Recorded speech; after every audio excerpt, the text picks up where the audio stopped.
This is WURD Radio, 96.1 FM and 900 AM WURD, Philadelphia, independent black media. The views and opinions expressed by the guests, listeners, and hosts of any program on WURD Radio do not necessarily reflect those of ownership, management, or advertisers of this station.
Okay, good morning, everyone. Welcome to another edition of the Chris Murray Report.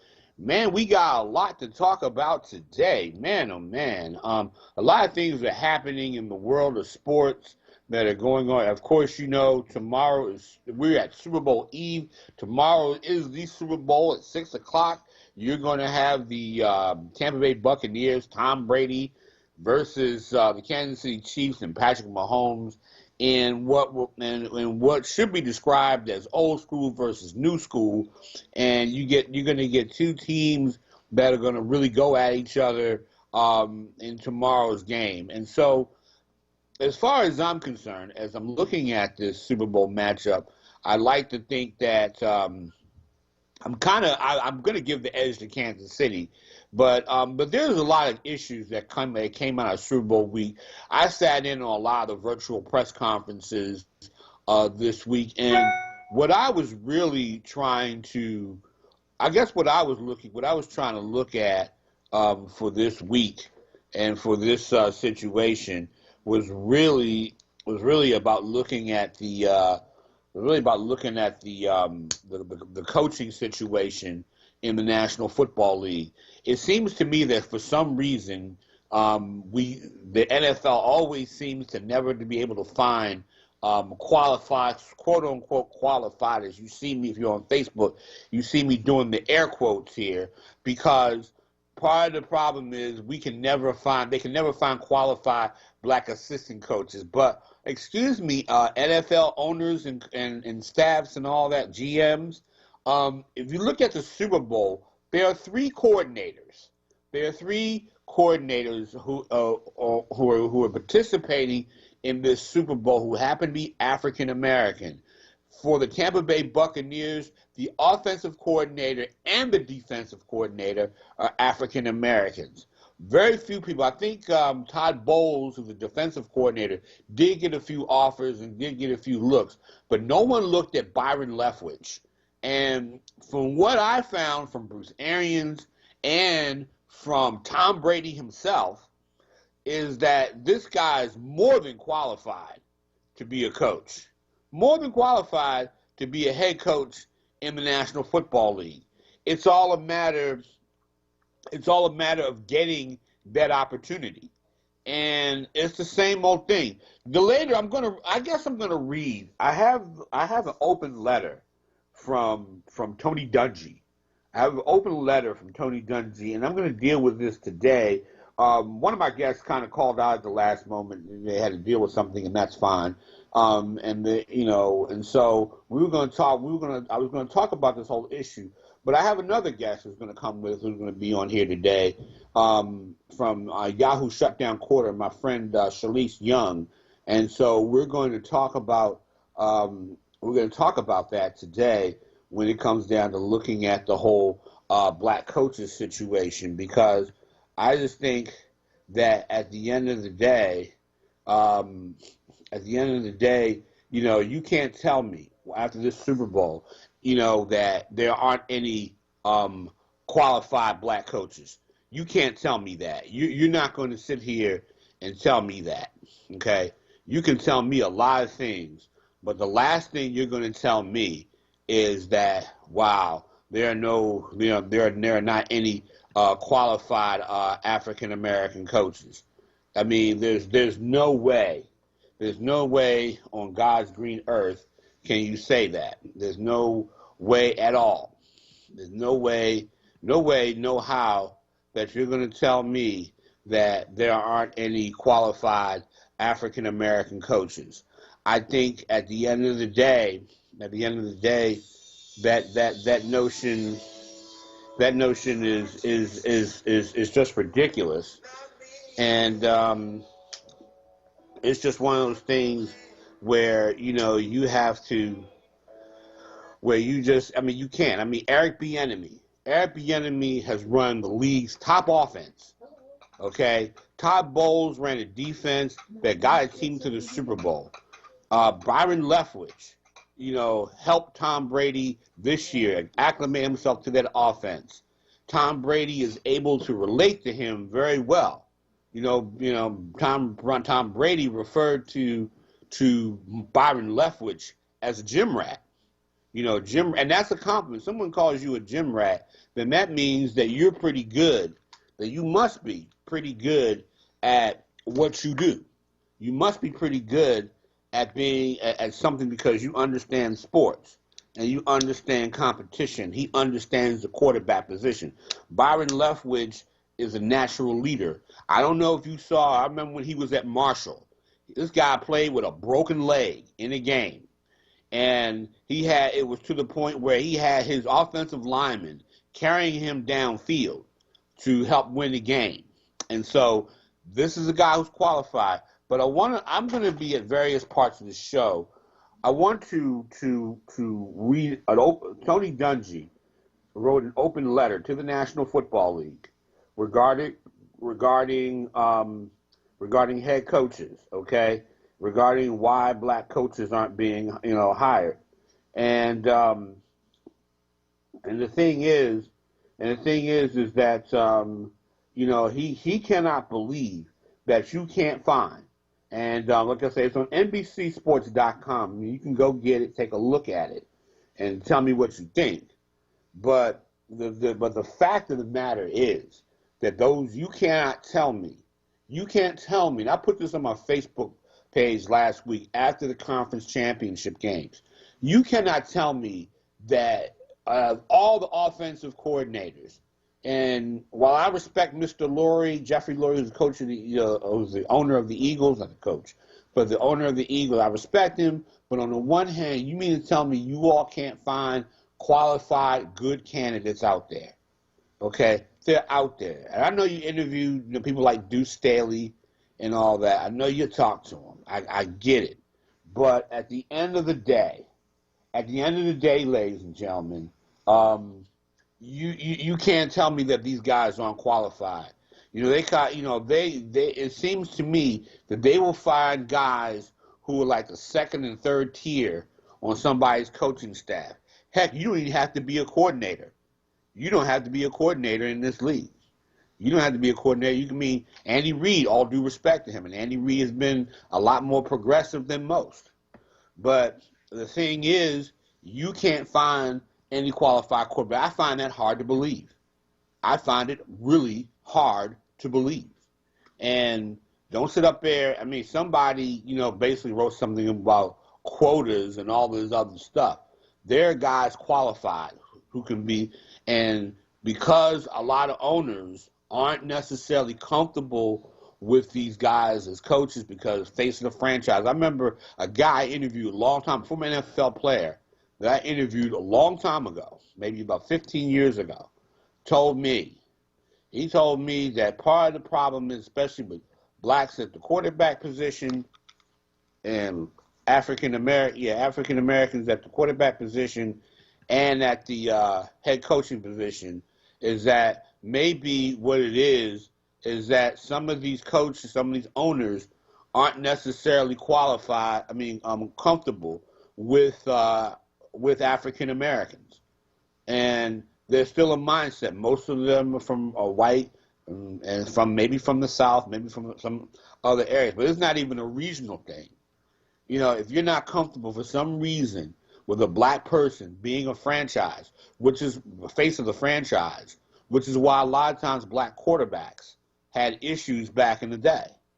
Okay, there were a lot of black quarterbacks who were well qualified to be quarterbacks in this league, and for some reason or one reason or the other, they were not getting those positions, and so from that perspective, you know, that they weren't getting those positions. And as far as I'm concerned, it took a long, look how long it took for a black quarterback to be accepted. Black quarterbacks are still on a leash. So black quarterbacks are still on a close leash. So, you know, have we changed in America? Have we really changed? You know, it's almost like, I don't know. But this is a pervasiveness of white supremacy. And I'm not talking about, you know, white people who tried to storm the Capitol. I'm not talking about them. I'm talking about a mindset, a mindset that automatically exists, that is so pervasive that some, even the most well-meaning, may not even understand that they're dealing with, that they're going through this. So, as far as I'm concerned, you know, there's something wrong with this. 215-634. Forgive me, I forgot to put all that in. I've been talking for a few minutes. 215-634-8065. 1-866-361-0900. Love to hear what you have to say. Brother Joe from Germantown. Hey, what's up there, Brother Chris, and your wonderful producer, Brother Jordan. How y'all good brothers doing today? Us good brothers. Doing good. Praise be to Allah. Yes, indeed. Chris, give me a couple minutes so I can put everything into a capsule for you. What you just said, Chris, you hit the nail on the head. I listened to one of your colleagues at the station yesterday, Sister Philly Sarita. She was filling in for Sister Tiffany Bacon yesterday during the Source show. And her guest made an excellent point. She had a brother on. He was a movie person or movie rapper person, something like that. Well, anyway, he made a good point. He said, and this goes back to what you said, Christy, when we deal with white supremacy, see, people always expected, some people got the concept that some white man in a Klan uniform or a racist cop, but in a lot of cases it is. But it's a subtle, it don't have to be a violent thing, it's a mindset. Because, for example, this is the example the other day, it was comparable to what you just said about how they feel comfortable and they don't even realize they're being racist. They don't want a black man to be the face of their franchise. The brother said he found out at working in Hollywood. He said because he had been to the Oscars, the Emmys. He said he found white folks to complain. Now we as black people, we grew up because we were the so-called minority, so we grew up in America having watched all these white actors and white actresses over the years playing movies, and you know, and we had to watch our people get little menial roles, and a lot of times playing roles as like a maid, a servant, you know, things like that. You know what I mean? Because those only roles people like Hattie McDaniel, and God rest her soul, because she was a groundbreaker, and I respect her. Well, I always respect Hattie for laying it down for Holly Berry and people like that. So when we had to maybe play these kind of roles, we had to watch our people play subservient roles, but watch white men and white women be leading men, leading ladies. And we had no problem with that. We grew up watching that, and some of us even like some of these people.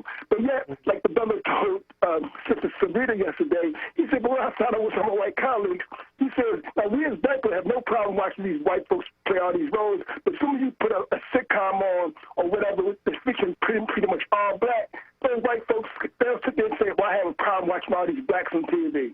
No, like saying, he said, what kind of mindset is that? Y'all, we had no problem with Becca watching y'all all these years, but soon as you got one or two more blacks on a movie or a sitcom, they say, well, that's a black movie or whatever. That's, and that's that mindset you're talking about, Chris, is that white mindset, man, where they only think in terms of whiteness. They only think in terms of whiteness. And so when you put these things out, a lot of white folks get offended. Well, I'm not a racist. I went to school with some black guys. Oh, that's all well and good, but you don't understand your racism is subtle. You may not be a Klansman or a racist cop that will shoot a black man or woman, but your mindset is still in terms of your whiteness and stuff like that. So that's all I'm going to just leave it at that, Chris. But so I understand just where you're coming from, man. White supremacy can affect black people in so many different ways. It don't have to be nothing out like violent confrontation, but it's just the mindset of how they deal with stuff and stuff. Like, for example, because if a white person, they have no problem going to a bank seeing a white man as a CEO. But some of them same white, but they see a black man as a CEO, all of a sudden, well, wow, what is he doing here? What is he doing being a bank president? Because it's just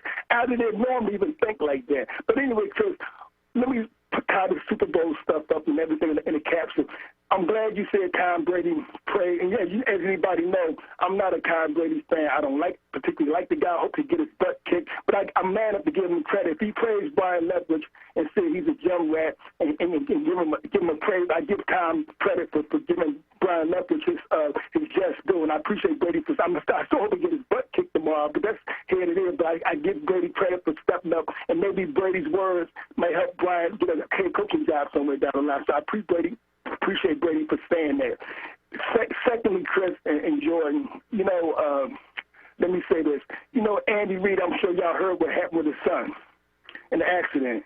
And, it's a shame, Chris, that right on the Super Bowl, this got to be weighing on Andy Reid's mind and heart. He's not only worried about his son's health situation, but not going to jail because his son got, and please pray, Chris, for that 5-year-old child, you and Jordan, the orders, pray for that 5-year-old child that Andy Reid's son allegedly hit in this accident, because they say he may have been under the influence or whatever. Him and his late brother, have a history of drugs and alcohol. And I know this got to be weighing on Andy Reid as he prepared for the big game, knowing his son could be possibly charged with vehicular or homicide on a big game like that, man. And it's sad because, these two white kids, his late brother, they grew up in privilege with all the money they could have, all the nice homes. So why are you acting like that? You're not some poor black child or Puerto Rican or black child from the inner city where you're surrounded by, you grew up in a gated community. Why is you acting? You understand what I'm saying, Chris? Why is y'all acting like that, man? And now his father weighing on his mind and heart, hoping that this child survives, hoping that his son, survives the accident. I mean, it's just crazy. So all you can hope for, Chris, at this point is that the team, sometimes with things like that happen, the team rally around the coach. You got to hope the Kansas City players, Patrick Mahomes and Chris Jones and all them guys, Tyreek Hill, they rally around Coach Reid, and they'll go win it for him, knowing what he's going through right now. Am I making sense, Chris? Yeah, you're making sense. I mean, I think, when tragedy like that happens, it's difficult, and you always have to have compassion for people in those situations. I gotta move forward with the call. I think I'm coming up on a break, but thanks for the call, and but I definitely appreciate your words and all that. So thank you, Joe. I gotta move forward. Let me think. Jordan, are we at break time yet? Do I have time for another caller? Yeah, you got enough. Okay. We got Jay from Logan. Is that Logan, New Jersey? Logan Township? Man. Huh? Oh, Philadelphia. Okay. All right. Yeah, Jay, what's happening? All right. So, amen to everything Joe from Germantown just said. I don't know what more I can say after that. But I think it's time for a black owner.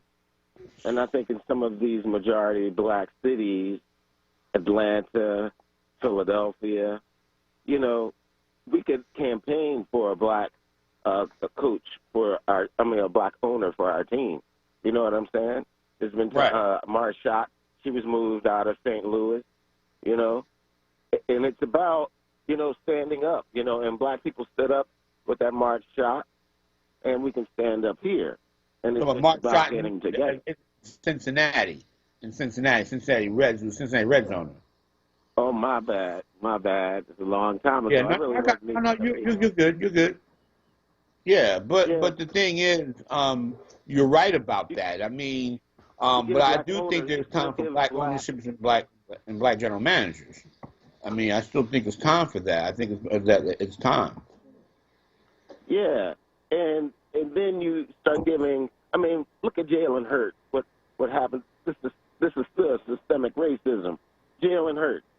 Hmm. Give the brother an opportunity. The team is going down the drain. You take him out. You know what I mean? Yeah. It took him a long time to get the brother in. You know. I'm sorry. No, I got you. I got it. Took a in that situation. You know, I didn't necessarily think that they would draft a Jalen Hurts, but I think Jalen Hurts is in a very difficult situation given the management situation because you don't know. I mean, they don't know what they're going to do about Carson Wentz. There's lots of rumors. I want to deal with that today. With Jack McCaffrey coming up on our second part of the hour, and you know it's a difficult situation. I think a lot of times with black quarterbacks, you know, you got to hope that your coaching staff is all in with you and all that, and maybe that's for every quarterback, but you know, usually, you know, you got to hope that they have a coaching staff that knows how to develop his talents. I don't know what the Eagles are going to do with Carson Wentz. I think Wentz wants to be traded. You know, some people are looking at Chicago. The Eagles need a whole bunch of compensation. That whole thing has become kind of a hot mess, for lack of a better word. But when it comes down to coaches and people being developed, you know, there's still this hesitation to put black people in leadership positions. I mean, maybe they should learn from our military. You know, one of the things I had the pleasure of writing for Army Times when I was younger in my career, and I met a lot of black officers, both enlisted and also officers. And you know, that's the one place where black people do have a tendency to move fast. I'm not saying there still isn't racism in the military. I'm not going to say that, but it's a better opportunity. I've seen young black men become sergeants and sergeant majors. I've seen a lot of black people rise to the level of general. We have a black Secretary of Defense. Maybe they should learn something. Maybe the league needs to learn something from the military. So, Jay, thanks for the call.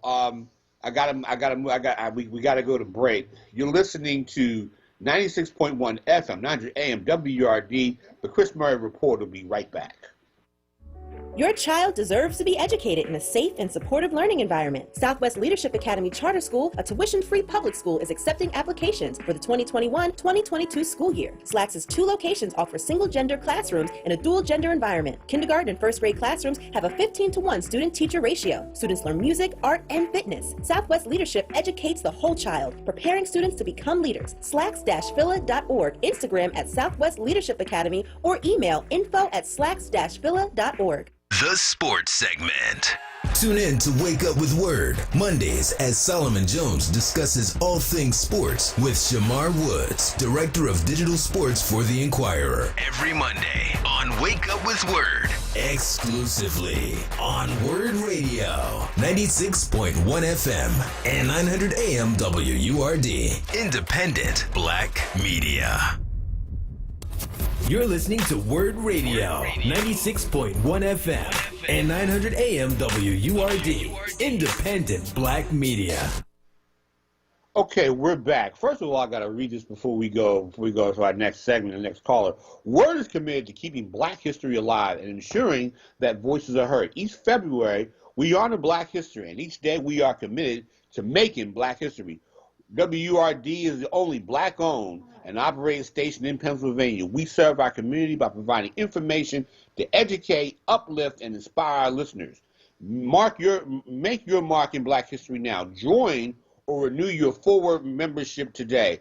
Go to our website and leave your mark, and let us know your favorite show by selecting the name of the show at the checkout. So please visit www.wurdradio.com.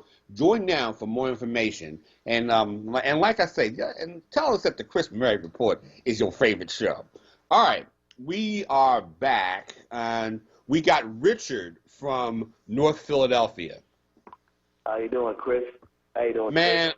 I can't call it. I'm just sitting here ranting and raving on the radio. No, Yeah, just saying. I hear What's you, that? brother. I hear you. How you and Jordan doing? Me and Jordan. Jordan, how are you doing? I didn't get a chance to holler at you for a quick second. Jordan, how you doing, man?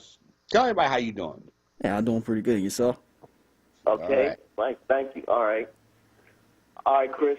It's the Super Bowl weekend we have right now, and during the week, I know that they played the Super Bowl, which the Eagles did 3 years ago, and on radio, and like that.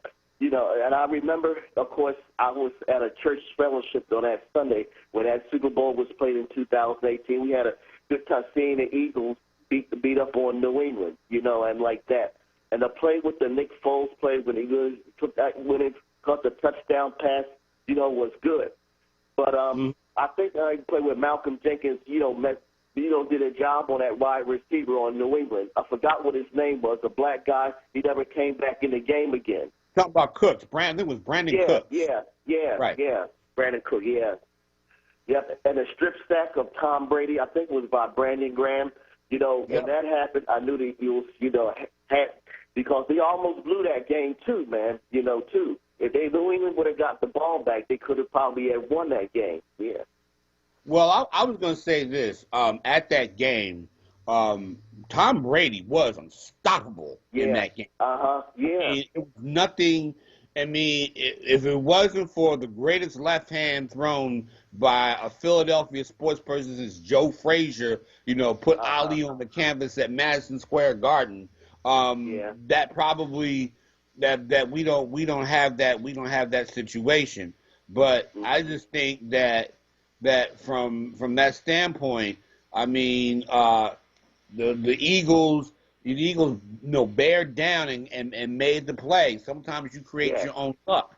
But Brady, but up to that point, I was wondering, because after the Eagles scored the go-ahead touchdown, I'm thinking, okay, they've got to slow Brady, because Brady was that might have been Tom Brady's greatest game. That might have been the greatest game I've ever seen Tom Brady play. Because even though they in a losing effort, and they probably should have given him MVP, I would have given him MVP consideration for that game. That's how well he played. But I digress. But go on. So you're saying okay. I would say I like your memories of that game. Yeah. But in the Super Bowls past that I've liked, other than the Eagles game, you're from Baltimore, right? You remember when the Jets and the Colts played in '69, when the Jets beat the Baltimore Colts 16-7, and I know that was a great upset that day too. And a very traumatic childhood experience for me. I know. and I still have not gotten over that game, and I never will. Well, Joe Namath, I think, was on the beach. He made that prediction, and like that the Jets would win. Now, I know that was a big underdog right then, but someone helped Joe Namath, to win, named Johnny Sample, who pointed out all the things that the Baltimore coach didn't do, and like that. He told the Jets everything they needed to know. And so Right. Well, I'm going to tell you something. The Jets had a great game plan. Now, I'm not going to, my emotions, my child emotions aside, the Jets had a great game plan in that game. What happened was the Colts rotated their zone because the Colts, they ran a lot of zone defense. They were trying to stop Don Maynard, and the Jets knew that. Don Maynard was their speedy receiver. So what the Jets did was that they threw to the other side to all the seams in the zone. Right. And they basically play, this West Coast offense thing. I keep telling y'all that this West Coast offense thing is not new. The AFL ran a lot of that. They can dunk football. That's what the Chiefs did to beat Minnesota in that Super Bowl. They dinked and dunked it, ran a lot of reverses downfield. Yeah. So watching that, so the Jets had a great game plan, and the person that probably really should have been the most valuable player in that game was Matt Snell. Matt Snell gained 121 yards, and that Super Bowl record stood up until Super Bowl 8 for 5 Super Bowls when Larry Zonka and then Franco Harris and others broke that record. But but the thing is that, you know, a lot of times when, you know, with Johnny, the guys like, and Johnny Sample had an interception just when the Colts had driven the ball down inside Jets territory. Sample had an interception in that game. And, you know, from that standpoint, you know, and Johnny Sample was you know, played in Baltimore for a long time too. So he understood that team. And so from that standpoint, Sample was a great player, but yeah, Super Bowls, it happens like that. I mean, you know, Namath the Jets played a sound game, and it didn't help the Colts turn the ball over uncharacteristically in that game. I mean, ball bounces off the tight ends, Tom Mitchell's shoulder pad. Morrow he threw interceptions left and right. Missed Jimmy Orr on the flea flicker play. I mean, there was a lot of things. Unitas underthrew his receiver and whatnot late in the third quarter. So there was a lot going on in that game. And the Jets had a brilliant game plan. And the Jets, you know, the Jets did what they had to do to win that game. And sometimes, that's, you know, that is the lore of Baltimore sports, in that we're always favored and lose. But that's something. But when you detach yourself from the emotion of a game, you know, you end up, you end up having to understand that you have to break it down. And that's one thing I've learned as a sports writer. You can be a fan. So we see a lot of times we're in that press box, we take away the fandom. We gotta remove the fandom and love the team. And you got to watch the game and see the game as it is. And like I said, going back to the Eagles, you know, the Patriots were Brady was unstoppable, but one big play determined the game, and it did. You know, they determined the outcome. Yeah. So, well, the one thing though about Baltimore came back 2 years ago and beat Dallas 16-13. That must have made you feel good. That game was a lot of mistakes, I heard, but the Colts beat the Cowboys. Wonderful, yes. There was a lot of mistakes in that game.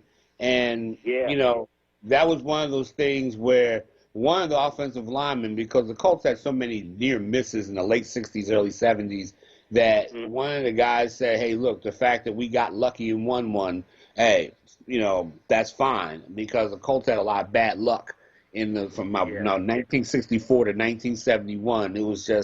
It was mostly bad luck. So just happened like that. But I got to move forward. I got to see. Jordan, did my guest call in? Because I'm bringing Jack McCaffrey. No, he hasn't called in yet. Okay, I'll give him a call. I'll remind him in a minute. But yeah, I mean, when you talk about games and all that, I think the Super Bowl matchup is intriguing in the sense that you got Tom Brady, trying to, you got Tom Brady,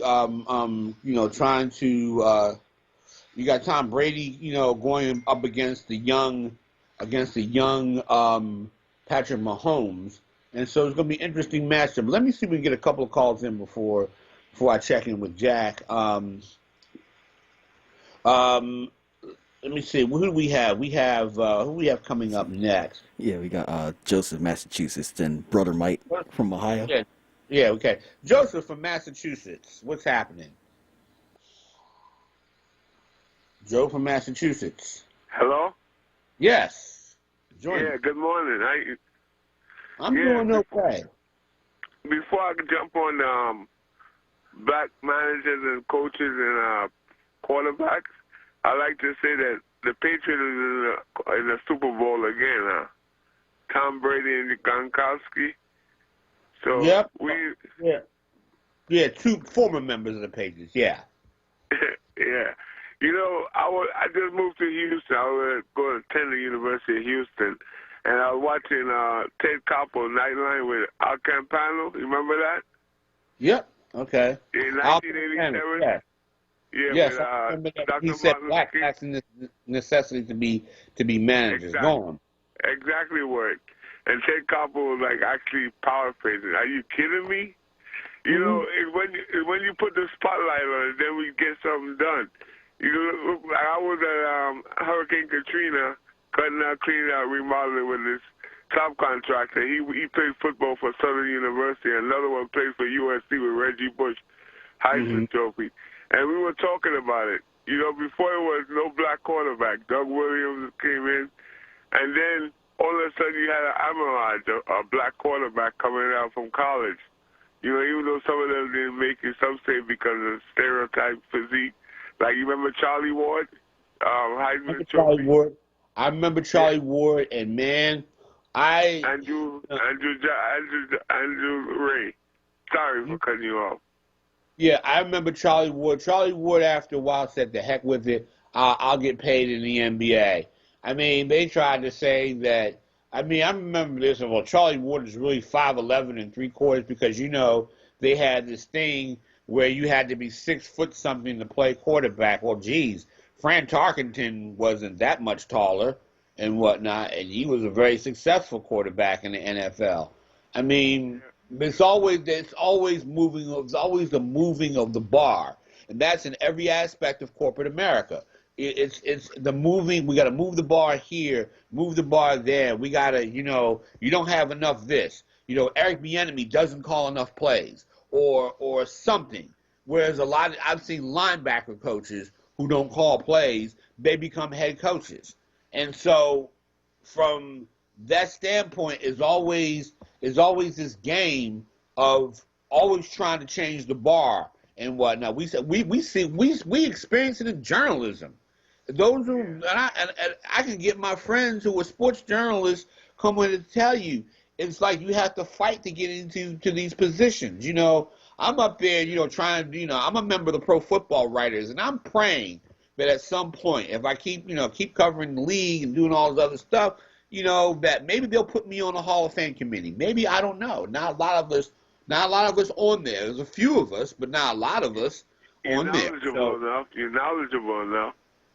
Yeah, I would say that I'm pretty knowledgeable. I'm a lot more knowledgeable than I don't know that I would ever get credit. Howard Cosell? You're more knowledgeable than Howard Cosell. Yeah, I mean, you know, Howard Cosell. I mean, a lot of times, you know, I'll say this: it's assumed that it's always assumed that white people, you know, are just knowledgeable. It's always assumed, you know, black. Go ahead. They set the standard. They have the numbers. But I want to make one other quick point. You know, doesn't it seem sometimes it get corny when we're fighting for it doesn't need to be fighting for again? Like when John Lewis, and during the days of the 50s with Rosa Parks, having to ride in the back of the bus. Like last point, when I was in Hurricane Katrina, I was talking to the guy that played for Southern University, and he said, yeah, you know, remember when Tony Dungy and I think the Chicago quarterback, Chicago Bears, they were in the Super Bowl, and then you had a black quarterback. Now you got black quarterback playing against black quarterback, black coaches playing against black coaches. The next generation, it'll be a different standard. It might be transgender into sports then. Anyway, you have a good day. Thanks for taking my call. Thank you. Okay. We have one more caller in, Mike, Brother Mike from Ohio. OHIO. Yes, that's correct. OHIO. But I'm from Philly. Anyway, I got 2 points. Let me be quick. First of all, Carson Wentz, I mean, he can't get out of town fast enough for me. And I'm very serious about that. This whole thing with him from the beginning when he was benched, et cetera, I mean, who the hell does he think he is to sit there and pout like a child and demand to be traded? The man was stinking up the joint. You sit down, you get yourself together, you come back, you compete. And they're still talking about this guy. Get this guy out of town and, you know, get my man Jalen Hurts in there, draft another quarterback, and be done with this. If the Eagles want to win. Now, I'm just going to go on to this last point because I know you're probably up against it. Andy Reid, I support him. He supported brothers coming home from the penitentiary, supported Mike Vick. I really think he's a good guy. But I also think clearly it's time for him to probably move on and take care of his family. What happened with that 5-year-old child, that other child, that is unconscionable. It's unacceptable. That should never happen with any coach of any team, let alone it be your family member. It's unfortunate, but really, I believe these are just my thoughts, that number one, Andy should probably not even coach. He has a capable, more than capable coach right there on the sidelines and Eric the enemy, and very clearly at the end of the season. And this is as a father, grandfather, etc. This man really needs to consider taking care of his family. That young man, in terms of credentials, I'm not sure what his credentials were, but just him being on the team, being on that defensive side of the ball, et cetera, et cetera, et cetera, getting your family member a job, I get all that. But now it's really come to full fruition as to what kind of character this guy is. And I'm not beating him down because I've had my bouts with substance abuse as well. So I understand, I get all of that. But very clearly, when you are in a situation where 2 children are hurt like that and one critical, man, it's really, really time to consider, your selection and people and giving them, the kind of position that you're giving them, and then your family. So, again, I'd like to see him not coach this game. That could send a very positive message to the team as well. Nobody's going to get upset about that. Mm-hmm. And then move on at the end of the season. So those are my thoughts. That's all I have to say today. Have a great day. Thank you. Well, we got to go to break. But one thing I got to say about that, though, is that, Andy Reid's son is 35 years old. And I don't know. I mean, sometimes things happen. And I understand. I'm not entirely insensitive. I'm not insensitive to what you said, Mike, there. But I think that, I don't know. I mean, Andy Reid, I understand the family has to kind of spend the time. And we'll get to that when we come back from break. And I'm going to deal with that a little bit later in the show. We got to go to break. So you listen to 96.1 FM, 900 AM WURD, the Chris Murray Report. We'll be right back. WURD Radio celebrates Black History Month with Black Artist Story 365, brought to you by the Pennsylvania Lottery. Welcome to Black Artist Story 365. My name is Envy McKee. Get into this episode where we explore the art and artistry of revolutionary poet Nikki Giovanni. Yolanda Cornelia Nikki Giovanni Jr. was born in Knoxville, Tennessee to Yolanda Cornelia Sr. and Jones Gus Giovanni. In 1960, young Queen Nikki began her studies at her grandfather's alma mater, Fisk University, in Nashville, as an early entrant. In 1967, she graduated with honors with a BA in history. In 1968, Giovanni attended a semester at the University of Pennsylvania and then moved to New York City. She was an active member of the Black arts movement beginning in the late 1960s. 1971's Ego Trippin' is one of Queen star Auntie Nikki's most famous pieces. I walked to the Fertile Crescent and built the Sphinx. I designed a pyramid so tough that a star that only glows every 100 years falls into the center, giving divine, perfect light. I am bad. 1978's Cotton Candy on a Rainy Day is one of her other more noteworthy collections of poems. She and the late James Baldwin wrote a book together, did you know that? Titled A Dialogue.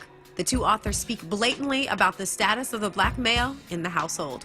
She published Those Who Ride the Night Winds in 1983. In 1988, volume Sacred Cows and Other Edibles, Acolytes, and On My Journey Now. There's also 2009's Bicycles Love Poems, Chasing Utopia, a hybrid from 2013, and that's literally just to name a few. So that's it for this episode of Black Artist Story 365. My name is Envy McKee. To hear more, tune in to The Envy McKee Show, Friday nights, 7 to 10 p.m., right here on WURD. Black Artist Story 365. is brought to you by the Pennsylvania Lottery. Get to winning with Win-Win, the new scratch-off from the Pennsylvania Lottery, with top prizes of $500 grand. Players must be 18 or older. Please play responsibly. Benefits older Pennsylvanians every day. WURD Radio celebrates Black History Month with Black Artist Story 365. Brought to you by Keystone First. Welcome to Black Artist Story 365. My name is Envy McKee. Get into this episode where we explore the art and artistry of revolutionary poet Amiri Baraka. Part 1. Everett Leroy Jones was born in Newark, New Jersey. His father, Colt Leverett Jones, worked as a postal worker and lift operator. His mother, Anna Louise Russ, was a social worker. Jazz was something Baraka got interested in as a kid. He wanted to be just like Miles Davis. The influence of jazz can be seen throughout his work later in life. For college, he won a scholarship to Rutgers University in New Brunswick in 1951, but transferred in 1952 to Howard University. Before Amiri Baraka was Amiri Baraka, he was Leroy Jones. And at the time, Leroy moved to Manhattan, where in addition to attending Columbia University and the New School, he became a prominent artist in the Greenwich Village scene. In 1961, Leroy published his first major collection of poetry, preface to a 20-volume suicide note. His 1964 Obie Award-winning play, The Dutchman, which addressed racial tensions and American blacks' repressed hostility towards whites, gained him fame and acclaim. So that's it for this episode of Black Artist Story 365. My name is Envy McKee. To hear more, tune in to The Envy McKee Show, Friday nights, 7 to 10 p.m., right here on WURD. Black Artist Story 365 is brought to you by Keystone First. Olaniyan Adefume, author of the Book of Questions, needs your help. He is seeking out responses for an updated version of the Book of Questions Series 2. The topics of the book cover issues of religion, race, sex, economics, politics, and health. One example would be, what do you think of the Capitol riot of January 6, 2021? For more information, reach out to him directly at 215-678-3830 or email him at oadefumi@yahoo.com.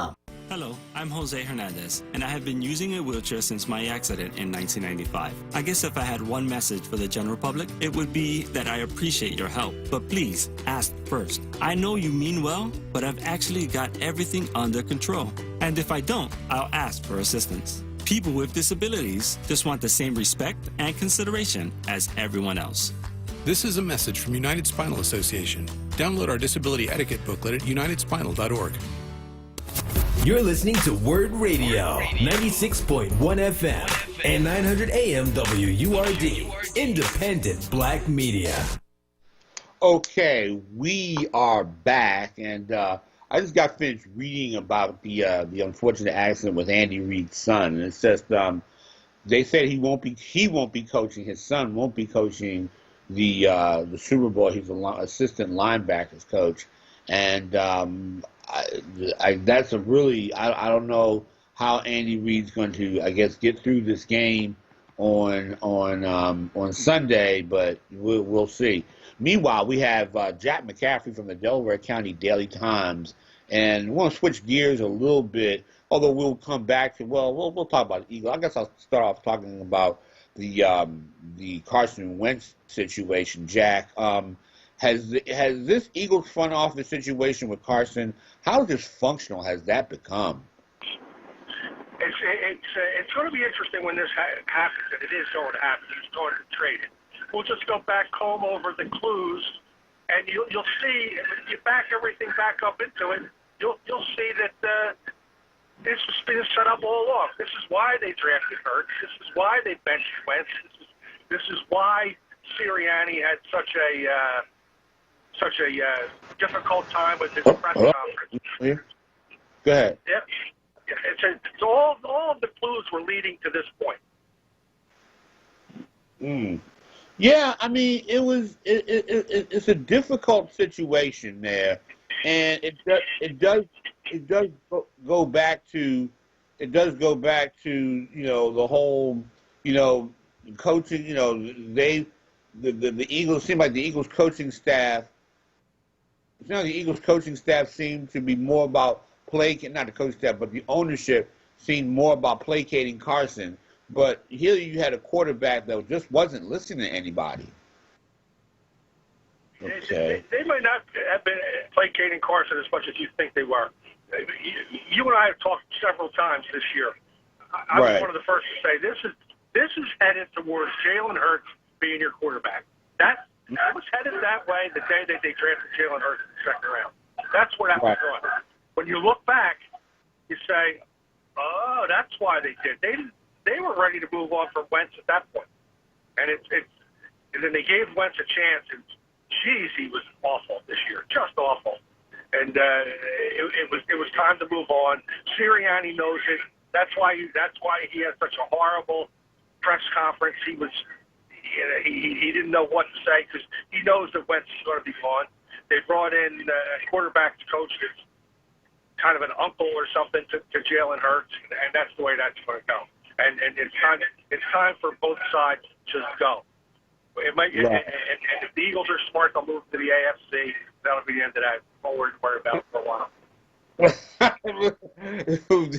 Okay. Well, all right. Well, that's interesting because I'm like you. I do think it's time because I mean he's become the 300-pound gorilla around there, and at the end of the day, they're gonna have to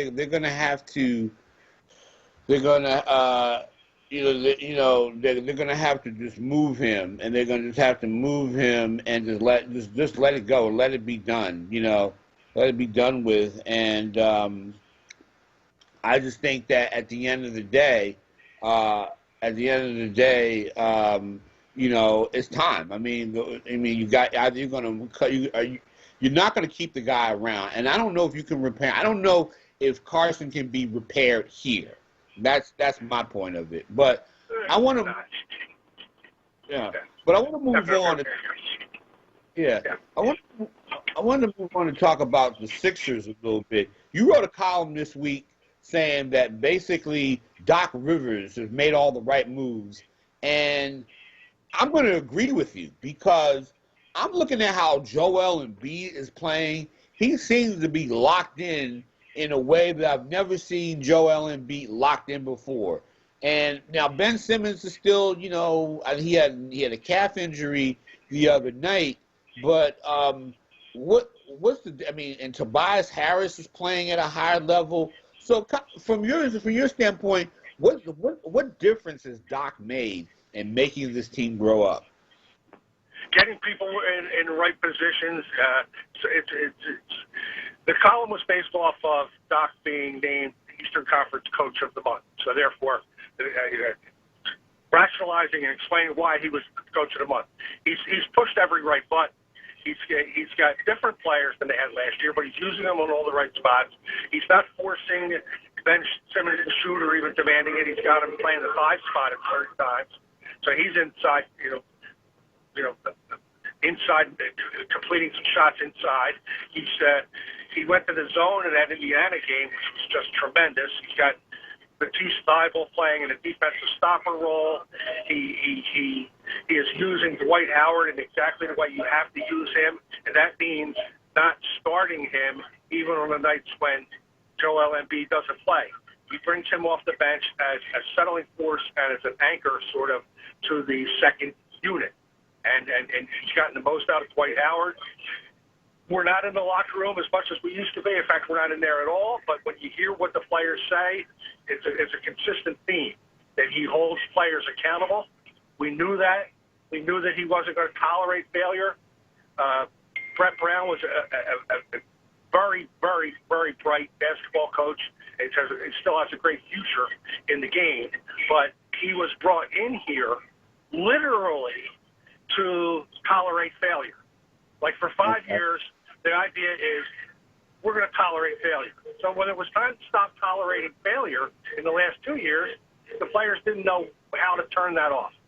With Doc Rivers, he was brought in here to win a championship, and they knew that he was brought in here to win a championship. There wasn't any tolerance of failure, any justification of, this guy's only this age or this guy's only that age or we have to develop this guy or it's okay if we get this draft pick. No, it's business. It's more of a business environment this year. And then the fact that Doc is really at the height of his profession. I mean, people who are in that business will tell you that nobody puts together a better scouting report, nobody puts together a better analysis of other teams' strengths and weaknesses. You even hear that now from the players themselves. You heard it 2 or 3 times. If you like, just as you know, Chris, what we do in our business is we listen. So you listen to what the players say, and they are telling you that they are well prepared for every situation that comes up. You knew that, though. You're talking about a guy that's on his way to the Hall of Fame, and he's won a championship, and he's well respected as the best in the business. So you're getting what you paid for. It's not a surprise that Doc Rivers is so far the leader for the Coach of the Year. But it is kind of eye-opening. I mean, almost every button he pushes works. He was okay. He had the guts to go with Tyrese Maxey and let him develop and fail and do some things and become a better player. He recognized that Shake Milton was not a starting guard in the NBA, but rather a instant offense, sixth-man kind of guy. Now you've got some talk about Shake Milton being sixth man of the year. So you're talking about just over a month into Doc Rivers' administration here, and he's done really nothing wrong so far. Very impressive. Yeah, and the one thing before we go to break, and I want to hold you on just for a little bit after this next break. The one thing I'm seeing out of this team is a mental toughness that I did not see last year. Like in that Indiana game with that zone, having come back from 15 down. You know, Jack, in those games last year, I never saw that. I mean, maybe against some really bad teams, but for the most part, against teams that have been competitive, I rarely saw the Sixers come back from that kind of deficit. Well, certainly not on the road. They didn't. They were just brutal on the road last year. You're right. That Indiana game was a telling moment. You came back from 20 points to win a road game without. Am I right? That's right. But that's the game they played without Joel, right? So they won that game without Joel I think so. on the road. Yeah, and they played that zone in the fourth quarter. Yeah, that was absolutely a telling moment. Yeah, that said something. Okay, I want if you got about another 5 or 10 more minutes, I want to ask you a little bit more about the Sixers and some Philly stuff because I don't want to not include baseball in here. So if you can hang on for that kind of time, I like to go into it a little bit more. So I gotta go to break. You're listening to 96.1 FM, 900 AM, WURD. The Chris Murray Report will be right back. Your child deserves to be educated in a safe and supportive learning environment. Southwest Leadership Academy Charter School, a tuition-free public school, is accepting applications for the 2021-2022 school year. SLAC's 2 locations offer single-gender classrooms in a dual-gender environment. Kindergarten and first-grade classrooms have a 15-to-1 student-teacher ratio. Students learn music, art, and fitness. Southwest Leadership educates the whole child, preparing students to become leaders. slacks-phila.org, Instagram at Southwest Leadership Academy, or email info@slacks-phila.org. Do you have big goals? Need a grant or loan for your business in 2021? Get started and register now for the Business Center's online business plan course. In the 12-week business plan course, you will create a business plan and learn how to finance your business, use social media as a marketing tool, identify grants and loans for funding, and more. You can even receive a loan of $10,000 or more based on your completed business plan. Register now. Visit TheBizCTR.com today to register for the course and secure your online seat. Financial aid and one-on-one business coaching options are available. Visit TheBizCTR.com for more information and to register for the online business plan course today. Secure your online seat now. The new start date is February 1st. WURD members get 10% off the business plan course. Just use code WURD10 at checkout. Jobs, entrepreneurship opportunities, small business resources, and financial literacy. Livelihood. the new initiative from WURD Radio to connect Philadelphians to resources to help take the next steps in their professional lives. WordWorks.com features career readiness tools, entrepreneurship resources, funding opportunities, and events to expand your livelihood. Visit WURDworks.com right now and take the next step in your professional journey. Livelihood is supported by the Nightland Fest's Local News Transformation Fund, Borealis Philanthropies Racial Equity and Journalism Fund, and the Solutions Journalism Network. Celebrating Black history all day, every day. Maddie Humphreys. You can't proclaim that people have inalienable rights from a common creator and say you own some of those people. This is WURD Radio, 96.1 FM and 900 AM WURD. Philadelphia, independent Black media. You're listening to WURD Radio, 96.1 FM and 900 AM WURD, independent Black media. Okay, we are back. Jack, I got to ask you, though, everybody talks about Ben Simmons still having to learn how to take that shot.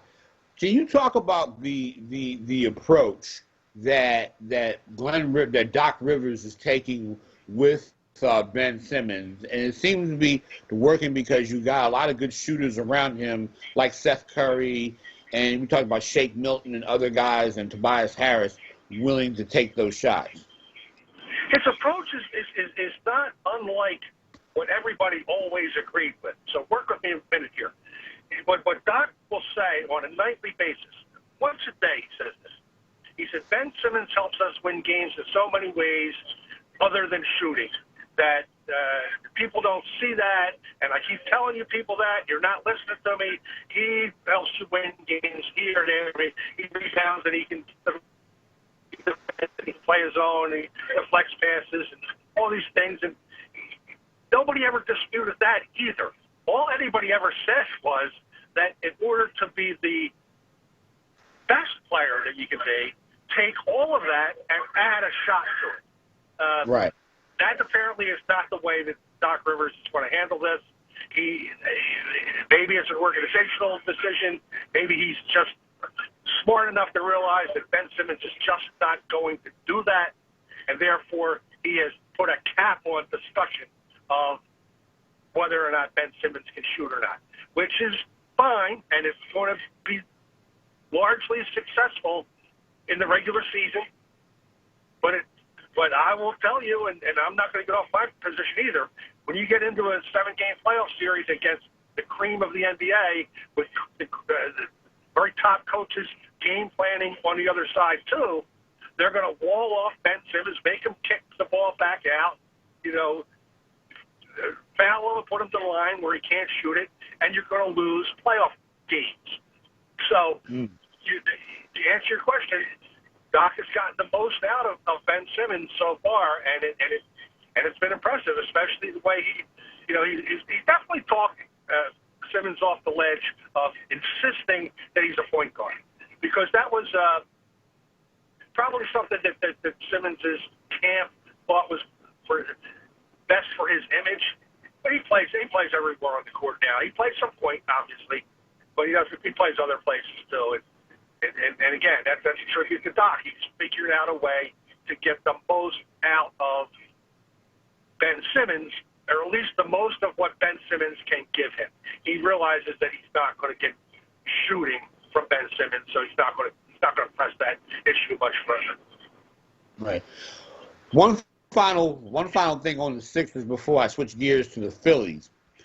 When do the Sixers, as they're configured right now, do they have enough to get to the finals, or at least get to the Eastern Finals? I'll keep the bar at that level. Are they good enough at this point, knowing how good New Jersey, Miami, and other teams are in the East? Is the way they are configured now, are they good enough to get to the Eastern Finals or to the NBA Finals? They are, and one reason is because they're so well coached, and the other reason is because Joel has taken it to another level. Now, obviously, there's the asterisk. Is Joel Embiid dependable? And it's a fair thing to bring up because already this year he's missed, I want to say, 5 games. It's more or less in and around 5. He's missed around 5 games already this year. So he's a little bit undependable, but he's never played better. I mean, if there, nobody's a bigger LeBron James fan than me, but Joel Embiid right now is the best player in the NBA. That's all there is to that. You watch him on a nightly basis. It's something I've never seen in a Sixers uniform, and I've been watching since Doc, the first Doc, Dr. J. This the way Embiid is playing right now is remarkable. He put up 31 in the first half the other night like he was standing still. Yeah, and nobody can defend him. Nobody can stop him. He can hit medium range shots. He can hit 3-point shots. He can make foul shots. He can protect the rim. He is the best player in the NBA this year. So when you have the best player and the best coach going in, you got a good chance to win. Obviously, you use the term as they're constructed right now. Well, they'll make some kind of minor move around the trade deadline, bring in somebody, you give them a spark or one other little thing, somebody else's salary dump or something, and make them even better. But if the question is, can they get to the Eastern Finals or beyond? Yeah, with the way Joel Embiid's playing, it would be disappointing if they didn't. Right.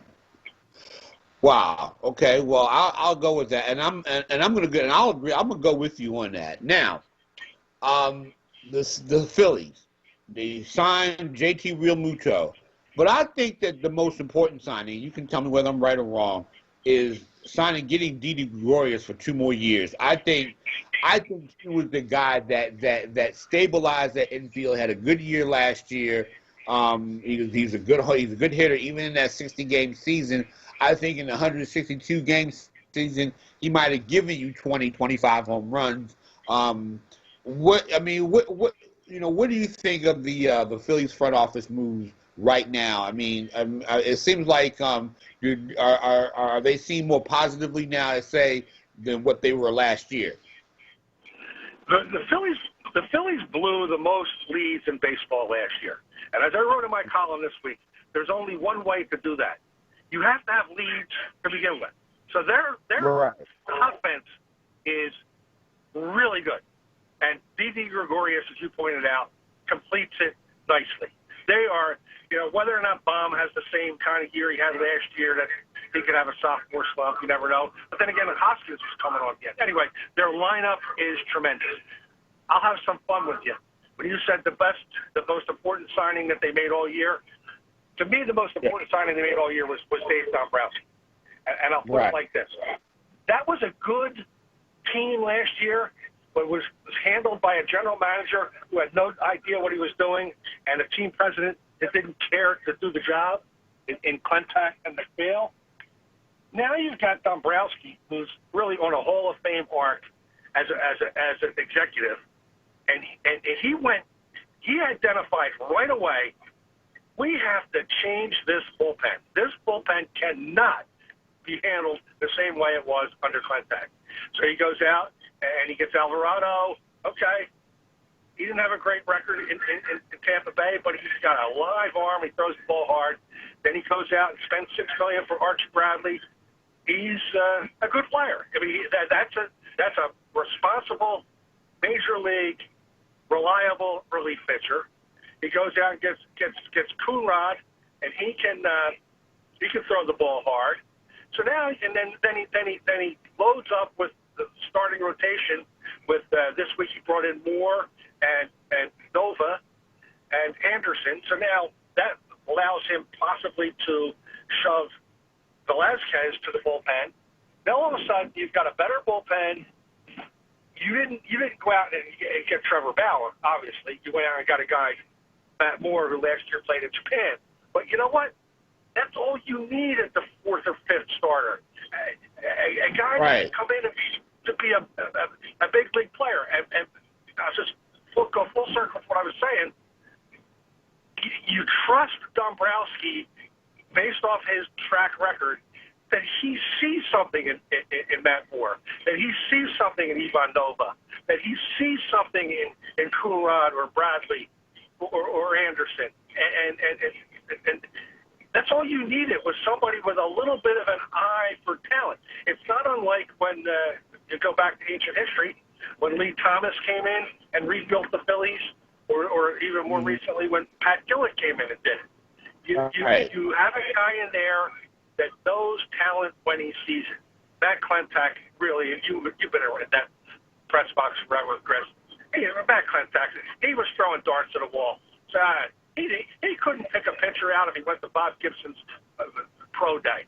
I mean, that's how bad he was. I mean, he could not.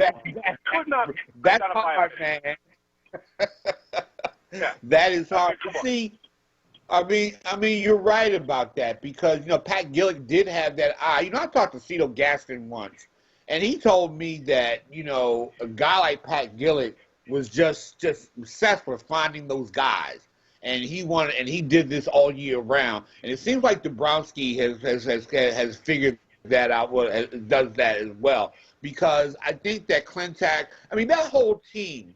Under his leadership, the way it was configured, that team didn't have any guys with any heart on. Even when they were competing, the manager was just like was a strict numbers guy, and they had no clue. And I saw that. I watched the endings of the last couple of years, except for this one. Only thing that hurt this team last year, as we said earlier, the bullpen. They're good offensively, and so that's going to be the test of this year. And I have to see it. I mean, on paper, it looks good. But are you confident that this team, how far can this team win a division if they have a good bullpen? Is this team as this configured now, with the offense they have, starters and all that? Are they in line for a playoff spot or at least at the very or a division title? A playoff spot at the very least, but a division title going all the way. They're in line for it now. Obviously, it's a great division, but when you get in a great division, what happens? They all knock each other off. So right. With that offense, the Phillies should be able to be pounding that ball most of the summer.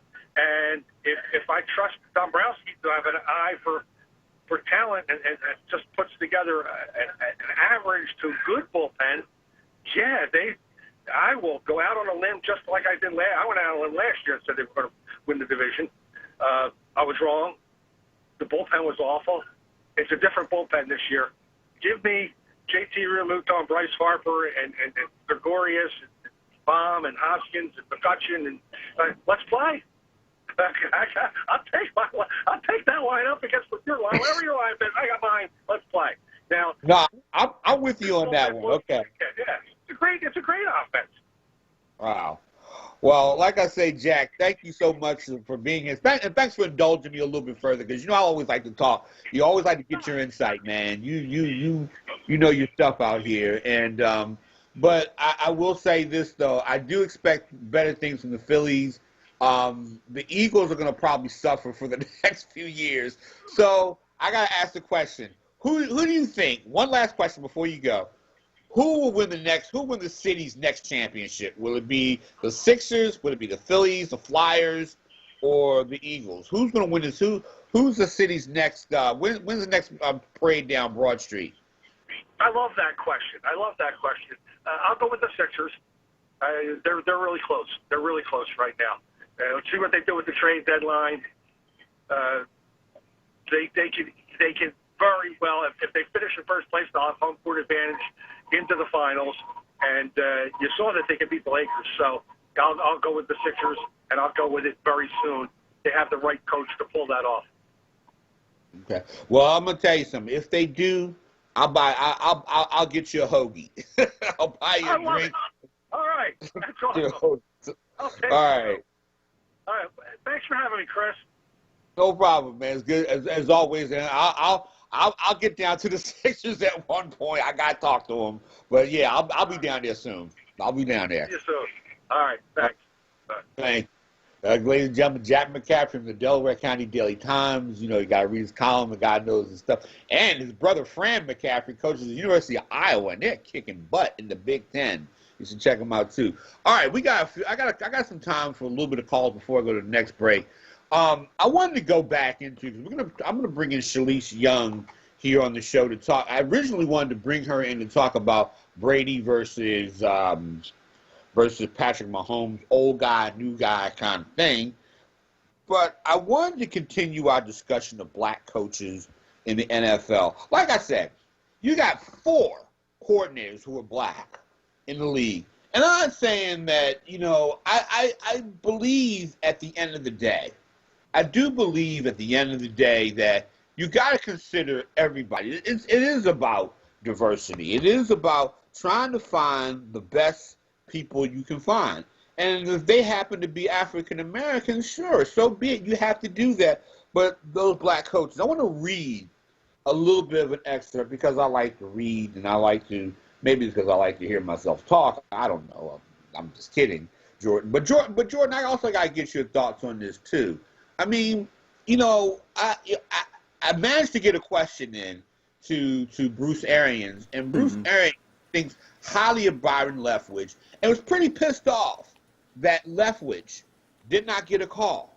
When you have these young hotshot white assistants, oh my God, they're like, this guy over here, when Sean McVay, my God, he's the greatest thing since sliced bread. Okay, he's the greatest thing since Grandma's strawberry preserves. Well, I just threw that in there because I had a sandwich. Think about the strawberry preserves I had for breakfast this morning. Right. But the thing is, and I wanted to read a bit of an excerpt. We had a bit of an excerpt from, and at least one excerpt from Tony Dungy's letter. You can find us on NBCSports.com. And there's one paragraph in the letter that I really want to read out to everybody and see what you think. And this is what he says. He says, you should know how much it hurt me in 1977 to graduate from college. Now, Dungy went to Minnesota, was a college quarterback. He says, you should know how much it hurt me in 1977 to graduate from college and not be given a chance to play quarterback in the NFL. He says it hurt in 1993, and I think they had I think it was with Minnesota then, to have coordinated the #1 defense in the NFL and not get an interview for one of the 5 head coaching openings that year. But I have to tell you, it hurts even more to see African-American coaches going through the same thing almost 30 years later. And it will hurt to see 4 African-American coordinators in this Super Bowl who will be questioning whether they will actually get an opportunity to be a head coach in the foreseeable future. And he says this is hurting our league. It's an open letter to the NFL. So 215-634-8065. Tell me what you think. Okay, so we do have my man Maurice from Southwest Philadelphia. Maurice from Southwest Philadelphia. What's going on today? Hey, man, how you doing? I'm feeling good because every day I can say I'm Chris Mary's going to be a good day. Oh, thank you, sir. Let me break this down to you, brother.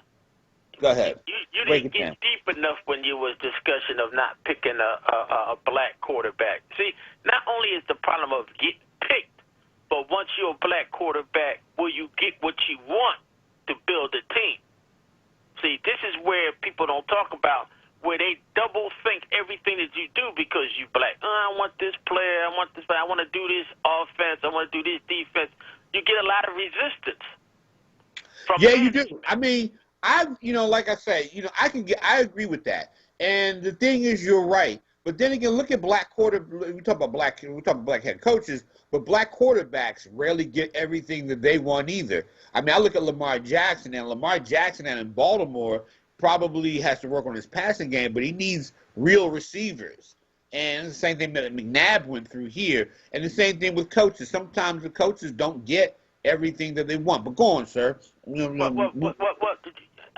agree with you because one of the things is, just imagine if Lamar Jackson had like Dallas does for their line.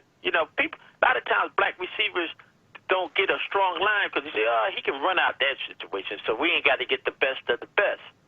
They don't give his throwing capabilities the credit that it deserves. See, that's why I always see a black quarterback running all the time because they don't have the proper line.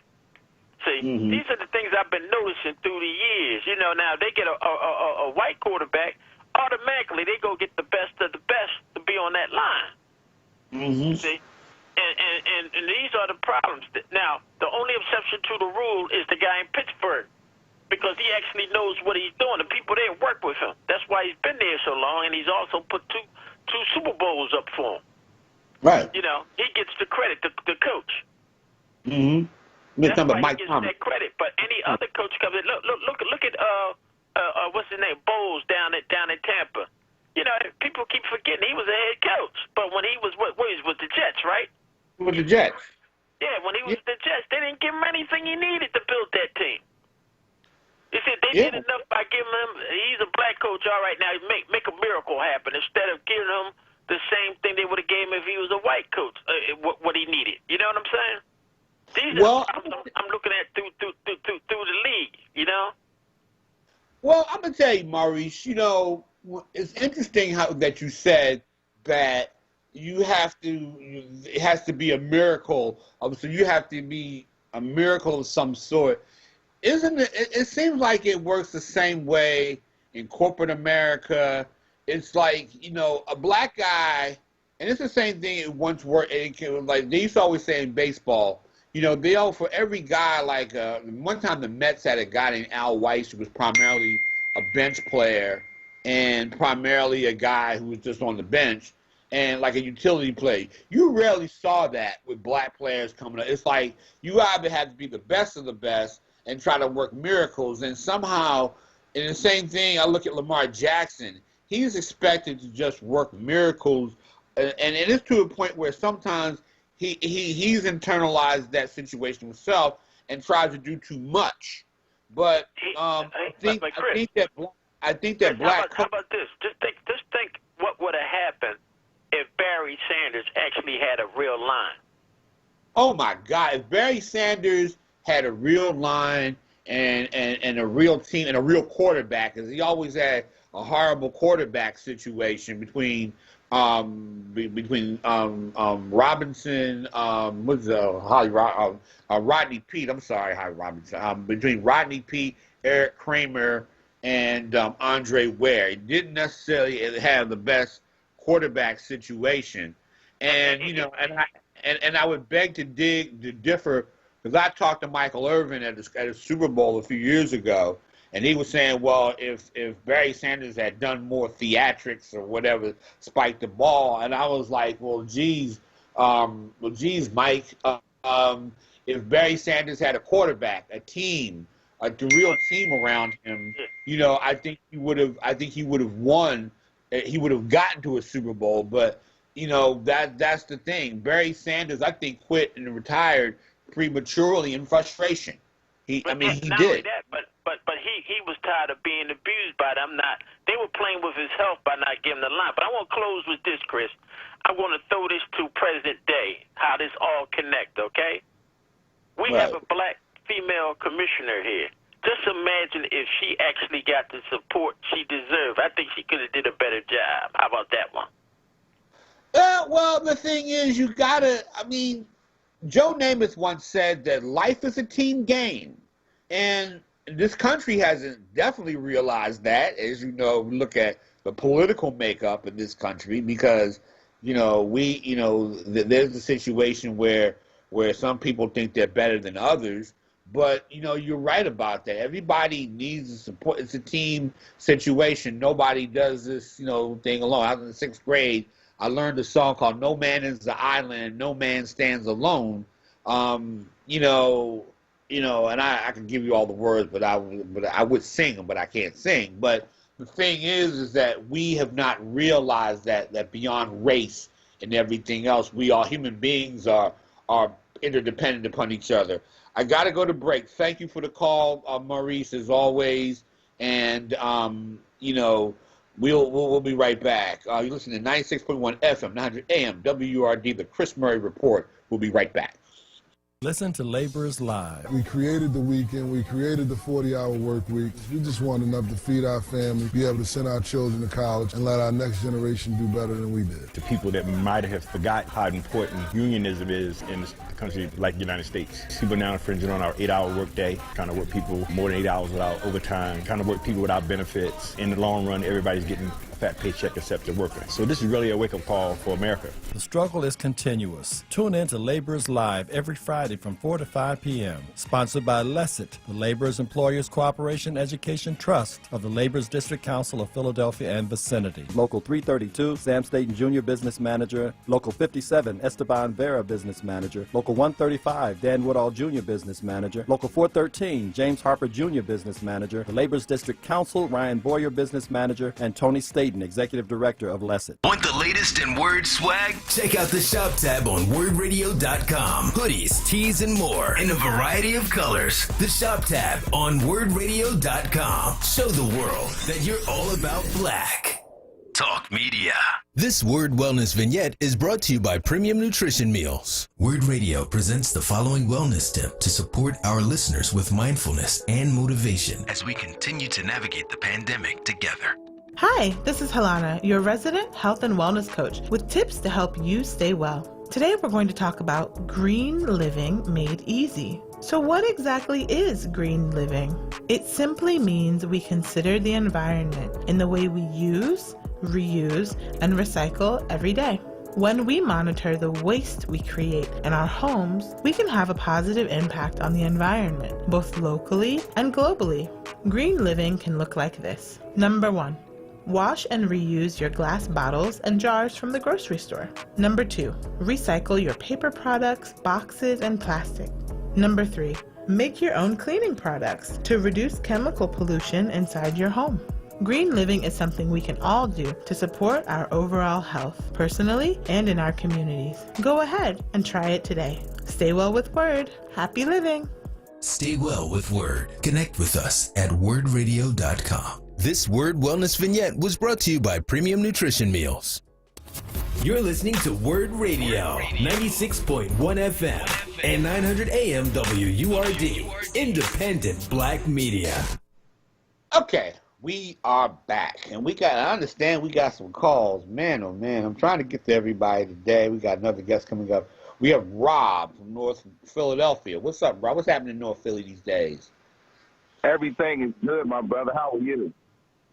Man, I'm trying to, get through this day, man. Just trying to, make this money and do my thing, But go on, man. I'm sorry. Yeah, you're doing that. But I want to blame us for these vacant jobs not being filled by African Americans, because we continue to support the sponsors. It's not about filling the seats or sitting in front of your TV watching these games. They can care less about that. You're not buying a corporate box, and those are the seats that they're paying for the leases on the season ticket. The problem is we have to let them know that we're not going to support a sponsor or not support a sponsor. Just the mere threat of it. Or make them jump into action, man. As long as we continue to buy the product from a store that continues to disrespect us, they're going to give us the same service. And that's the main reason. And as far as the quarterbacks, you could just look at McNabb. When McNabb got a top-flight receiver, Terrell Owens, look what he did. They was tearing the league up. And they probably would have broke all kind of records if McNabb could have kept his head, but unfortunately he couldn't, and he couldn't share the stage. So, they suffered as a result of it, both of them. T.O. went to the Hall of Fame, but McNabb could have went hand-in-hand with him had he had T.O. on his team just one more season. It could have broke plenty of records. But we're the reasons for that, man. It's the same thing that happened during when the Negro League broke up. We followed that one player, and we followed it into the baseball league instead of saying, no, we're going to continue to support our product, the Negro League. And had we done that, we would have continued on our economical growth that we were on, because that's the only reason they jumped on Jackie Robinson, because we had a serious product, and they wanted some of that. And that's why they allowed that brother to come into the league. Well, let me address a couple of things. I think on one level, I think you're right about that in the sense that it seemed like our community at one time, we always unite and rally around certain things.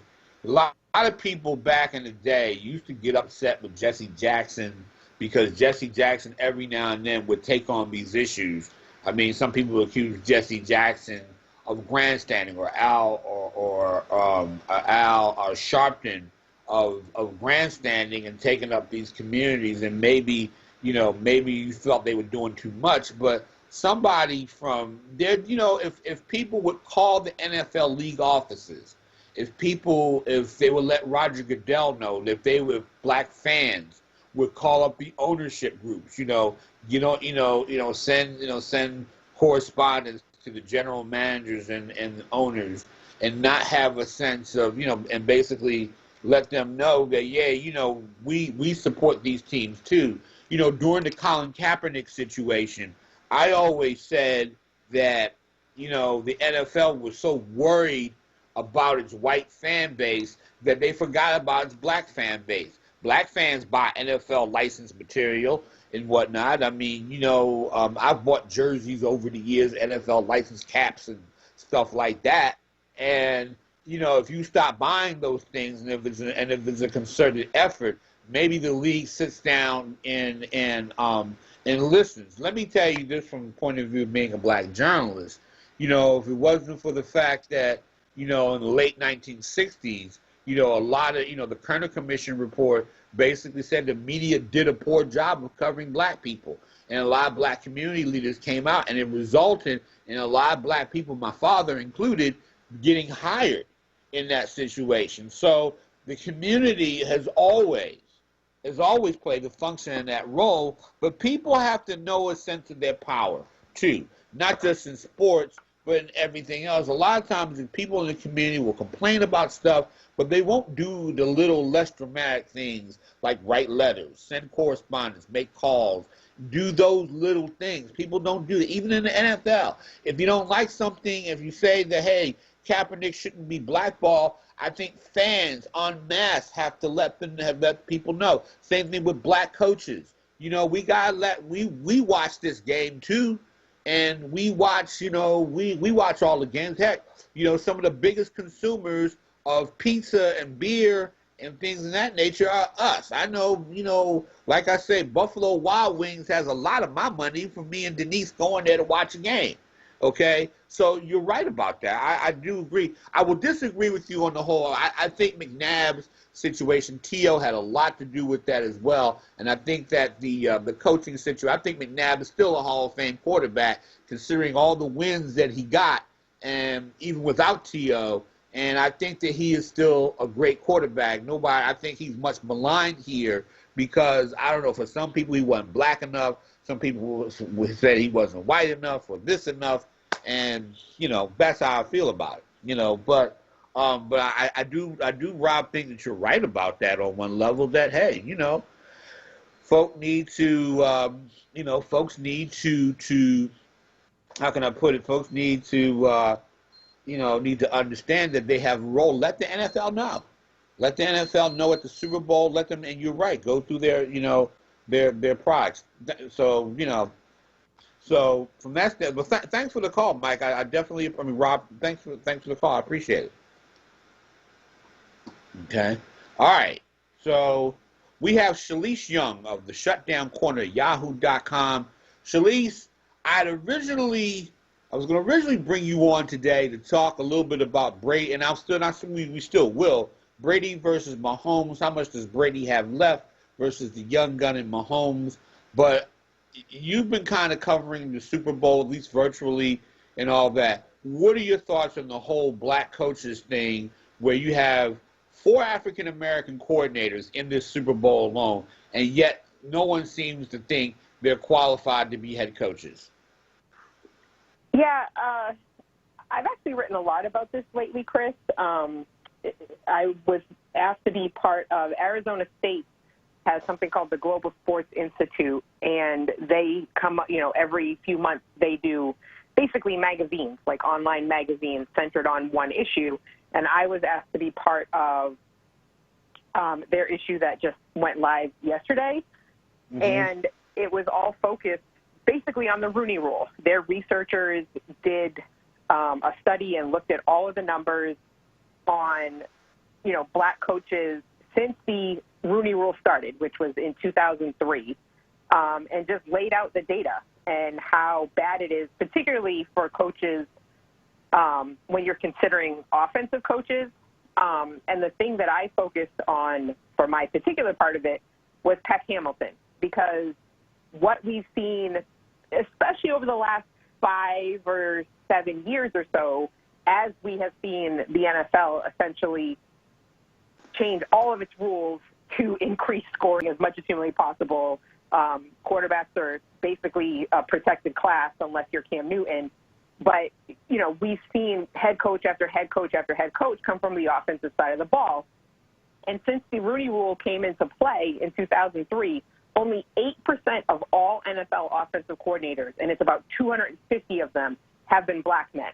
So if you're talking about, 80% of the head coaches come from the offensive lineage, but only 8% of offensive coordinators are black, not great. However, Pat Hamilton was the quarterbacks coach for Justin Herbert with the Los Angeles Chargers last year. Statistically, Justin Herbert had the best season a rookie quarterback has ever had.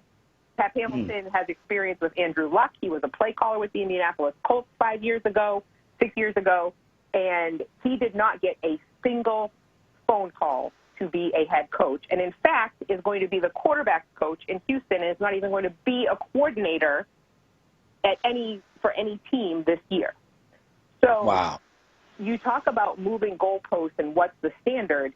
Pat Hamilton, to my eyes, for this year, apparently, is, example number one. I cannot explain why Eric Bieniemy still does not have a job. I suspect that they're using his past against him, and that's the thing that they're going to trot out time and again. Why, again, moving goalposts, why is it that Eric Bieniemy's past is weighted so heavily against him, but Urban Meyer is a trash heap, and he was handed the Jacksonville Jaguars head coaching job? Why is it that, Matt Patricia, after he was hired, we found out like a day later, was accused of sexual assault, and the Detroit Lions just basically made that go away and nobody ever mentioned it again? But Eric Bieniemy does have a couple of questionable things in his past, and that's the reason why he doesn't have it. That's the only thing that I think people are pointing to. It's just, at this point, if I'm being completely honest and as a cynical person that I can be, just get rid of the Rooney Rule. We see you. We see you for exactly what you are. Roger Goodell can say whatever he wants. Troy Vincent can say whatever they want. They are not hiring anybody. It's the owners who hire people. The owners do not believe that black men are worthy of doing anything but entertaining us and bashing their brains and bodies for the benefit of the billionaires in the owner's suite. They clearly do not believe that they can be good leaders and good developers of men. So just get rid of the Rooney Rule, because we see you. Just stop. Stop with the incentive. Right. Stop with the you have to, interview X number of people. Just stop, because we see you. And it's I'm sure you can hear it in my voice. I'm done. I'm pissed. I'm over it. We see you. So stop pretending. I would agree with that 100% because, the thing is, I don't my Facebook page last week, I'm looking at, you got 4 coordinators in the Super Bowl. And, to me, Byron and Tom Brady, I didn't ask the question, but I sat in on one of Brady's sessions in the virtual Super Bowl interview. One of the things Brady said about Byron Leftwich is that he says he's a quarterback. He understands the position. I work well with him. I mean, to me, that's high praise from a Tom Brady, who I think is one of the all-time great quarterbacks in this game. And yet you still don't get that bone. And I'm with you. The Rooney Rule is BS. The Rooney Rule, I mean, to me, it comes back down to one fundamental thing, is that the ownership, the mostly white ownership, even some of the owners who I think are well-meaning are still not deep down inside comfortable with African Americans as either the head coaches or the GMs. And I still say, even at the quarterback position, there is still that, black quarterbacks are likely to get the quick leash. I remember when Lamar Jackson, when they lost to the Buffalo Bills, it was some of his fault, but the thing is, there are people in Baltimore already calling for his head, and I'm like, come on. I mean, it's just the same. It's the same old thing. It's the same old. To me, it's the same old thing with the owners. And Tony Dungy in his open letter is calling for as he said, the owners can stop this if they want to, right? Right. They can, 100% they can stop it if they want to, and that's where my issue lies. Just why is it that we are up to now somewhere between 2/3 to 70% of all players are black? We're way past the time where, maybe the 50s and 60s and 70s, you would do like Jim Crow and, well, the majority white players aren't going to take orders from a black head coach. Okay, fine. We're past that time now because the majority of the players are black, right? So that shouldn't be a problem. The owners, if you think, how are you going to relate to a black man? First of all, a black man who is trying to be an NFL head coach and has gotten this far, whether it's right or not, knows enough about code switching and how he's supposed to present himself in front of these white coaches that they're not, and I don't think they act this way anyway, but it's not like Eric Bieniemy is in these meetings with sweatpants hanging off his butt and, chewing a giant wad of gum or just acting, not acting professional. They know how they're supposed to present themselves. They have agents. They go through this whole process. If they want to be, head coaches, they've probably gotten some kind of training on this is what to expect. This is what they're going to ask you. They're not fools. They know how to handle themselves in these settings. And if the owners can't just get down to basic humanity, talk about your family, talk about your children, talk about football. Those are universal things. I spoke to a former player who was on the Colts when Pep Hamilton was the offense coordinator, and this was a defensive player, so he didn't, play directly for Pep. But I asked him, what do you look for in a head coach? And he said, somebody who can command a locker room and get the respect of all the players, somebody who is even no matter the conditions, so whether they're in the midst of a 4-game losing streak or a 4-game win streak, that they're pretty even keel, and that they're a good communicator, and you know where you stand with them at all times, that they're not going to BS you. Those are not black or white qualities. Right. Those are qualities of leadership across all ages, all races, all backgrounds. That's what makes a good leader. So it's just infuriating. As you said, Byron Leftwich, I think probably, as much hope as I do have left, which I'll admit I don't have a lot left, this was only Leftwich's second year as the full-time offensive coordinator. And last year, let's be honest, he had Jameis Winston as his quarterback. So while they did put up a lot of points, and statistically in several categories, Jameis looked good, Jameis also threw 30 interceptions last year. So could that have been held against him? Possibly, if I'm trying to be optimistic and play devil's advocate for these owners. And also, the unfortunate thing for Eric Bieniemy and Byron Leftwich is that the head coaches that they coach for are considered offensive gurus. Everybody still to this day is saying Bruce Arians is the quarterback whisperer. Tom Brady's 43. I don't think he needs that much guidance at this point. He knows how to play quarterback. Yeah. That's going to be held as a negative against Byron Leftwich, even though Bruce, to his credit, is going on in front of every camera he can and in front of every microphone he can and saying, stop giving me so much credit. This is Byron's doing. And I respect him 100% for doing that.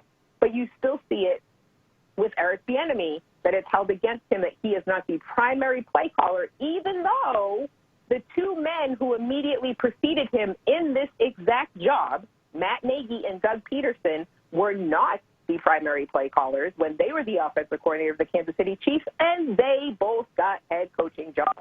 Yeah. So it's and never not moving goalposts. I got to hold you up there because I got to go to break. When we come back, we'll deal with the rest of this as well. You're listening to 96.1 FM 900 MWRD. The Chris Murray Report will be right back.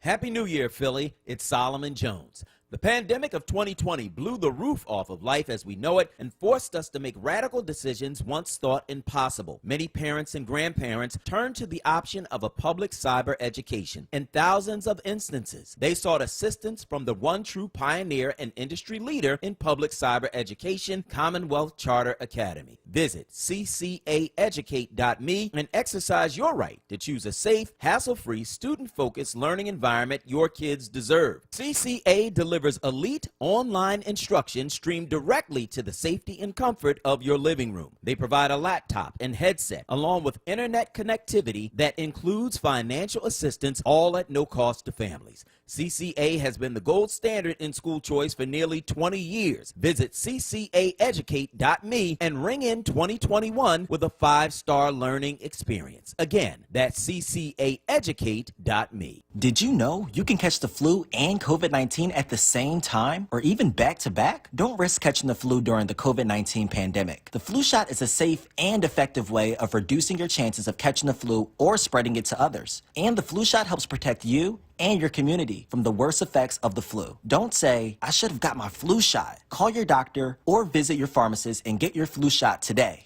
Jefferson Health offers no-cost COVID-19 testing sites at St. Raymond of Pinafort Church. Testing is on Thursdays and Saturdays. The second testing location has been added at Richard Allen Preparatory Charter School. Testing is on Wednesdays and Fridays. For testing hours and more information, visit jeffersonhealth.org/community testing. Livelihood, the new initiative from WURD Radio, connecting Philadelphians to jobs, entrepreneurship opportunities, small business resources, and financial literacy. Visit WURDworks.com right now and take the next step in your professional journey. Livelihood is supported by the Nightland Fest's Local News Transformation Fund, Borealis Philanthropies Racial Equity and Journalism Fund, and the Solutions Journalism Network. You're listening to WURD Radio, 96.1 FM and 900 AM WURD, independent black media. Okay, we're back. Before we go on with our guest, Shalice Young from the Yahoo Shotdown Corner, I want to remind you that WURD is committed to keeping Black history alive and ensuring that our voices are heard. Each February, we honor Black history, and each day we are committed to making Black history. WURD is the only Black-owned and operated station in Pennsylvania. We serve our community by providing information to educate, uplift, and inspire our listeners. Make your mark in Black history now. Join or renew your forward membership today. Go to our website and leave your mark. Let us know your favorite show by selecting the name of that show at checkout. Please visit www.wurdradio.com. Join now for more information. And one of your favorite shows should be the Chris Murray Report. Anyway, we're back.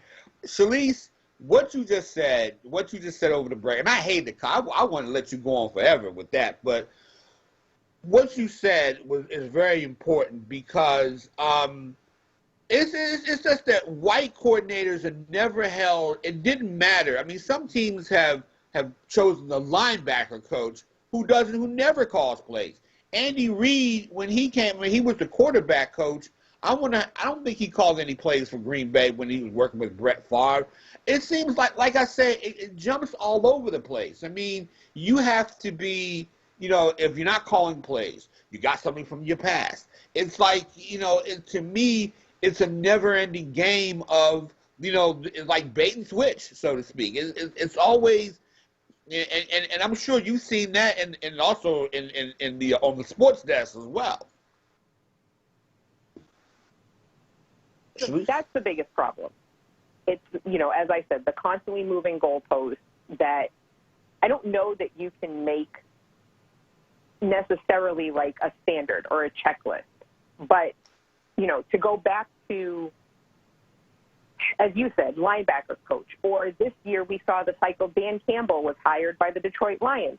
Dan Campbell was a tight end coach his whole career. He was an interim head coach with the Dolphins a few years ago for 6 or 8 games or whatever it was. But the rest of his entire his coaching career in the NFL was as a tight ends coach. He's never been a coordinator, whether a play caller or not.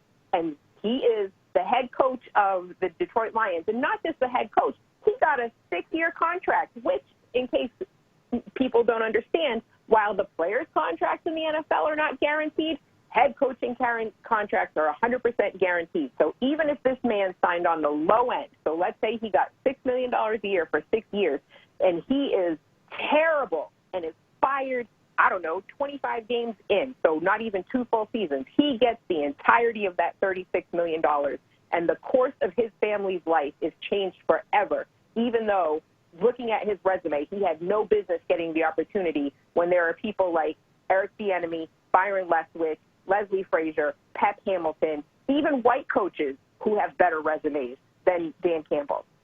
But Dan Campbell is getting a shot. And in the specific situation of Detroit, they hired a black GM, but that black GM did not get to hire the coach. So if the coach stinks, it's going to reflect poorly on the black GM, even though he had no say in who the head coach was. Wow. Yeah, and like I said again, or I can tell you another guy. Like, I look at Todd Bowles. Todd Bowles had a tough time in New York with the Jets. And, I've seen coaches, like I remember Pete Carroll struggled in his first stint with the Patriots, when he was with the New England Patriots. And he didn't win a lot of games, yet, he went to college, won national, won in college, but, I see a lot of bad coaches, and I'm not just saying just in football, but in sports.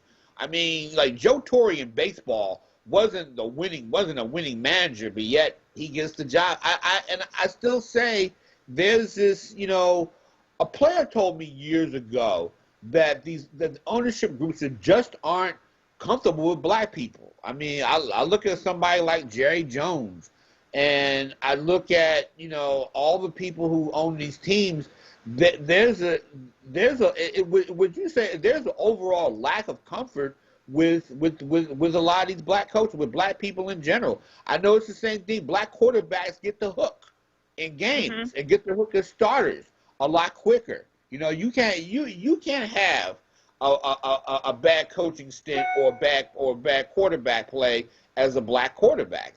It's just that it's that same thing. And it was something that Tony Dungy said. He said that it hurts him, because he wrote an open letter to the league. He said it hurts him even more that it's the same thing 30 years, since he's been coaching. I mean, he expressed disappointment for coaching the best defense in 1993. I think it was with the Vikings at the time, and not get a head coaching shot.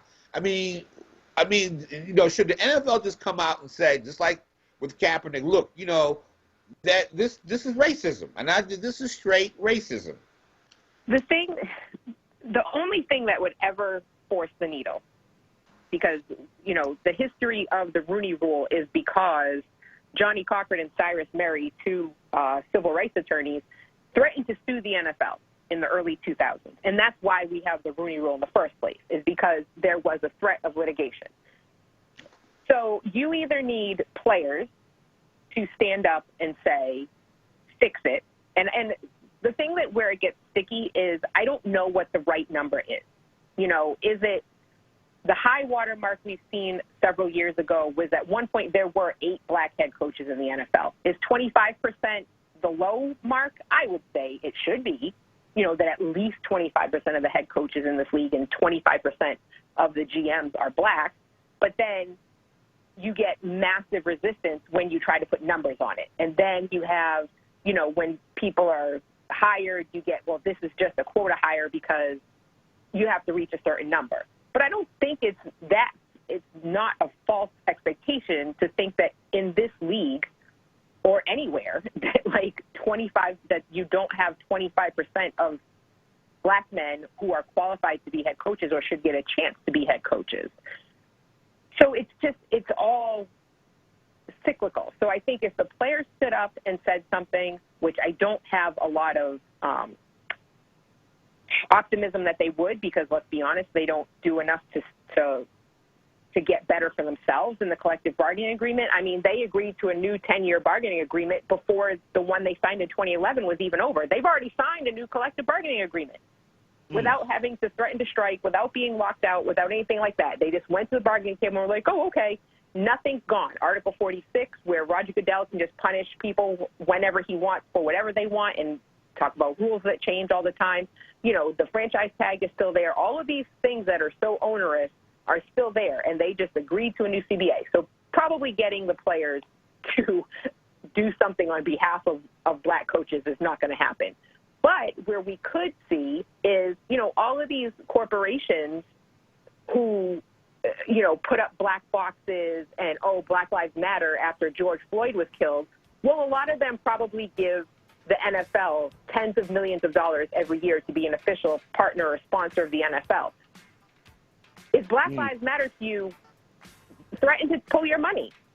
Threaten to the NFL that if you don't figure something out, that you're going to pull your money. That's the only thing that matters to these owners is optics and money. And if you start messing with their bottom line, they might do something. So if black fans start boycotting and make it known that they're boycotting, and if black people go to these corporations like Nike. How much money has Nike made over the last couple of years since partnering with Colin Kaepernick? It's great that they partnered with Cap.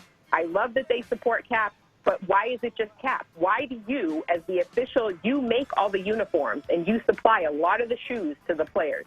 Why do you not go to the NFL and say, look, this is a mutually beneficial relationship. You need to do better. You need to go to the owners and stop the crap, because it's starting to smell more and more like it's just flat out racism. And everybody's afraid to say it because, you know, we don't want to offend the white billionaires. It's racism. And so why doesn't Nike go to them and say, however they can say it, and just be like, you know, we don't want to partner anymore unless you figure something out real. Figure out something real and really start fixing this. And stop trying to incentivize with little third-round draft picks because you did the right thing. Right. You know, just do it's the right thing to do it anyway. I'm sorry. I mean, look at the Tampa Bay Buccaneers coaching staff. All four of Bruce Arians' top lieutenants are black men, and they have two women with, you know, solid roles on their staff, and they're in the Super Bowl. So clearly having an integrated and diverse coaching staff works. Thank you. Shalise, on that note, thank you so much. I hate to cut you off, but I want to let you go, man. But thank you so much for being here today, and thank you for what you said, because you're absolutely right. Ladies and gentlemen, we are out of time, unfortunately. We will see you next week on the Chris Murray Report. Thank you for listening. Take care.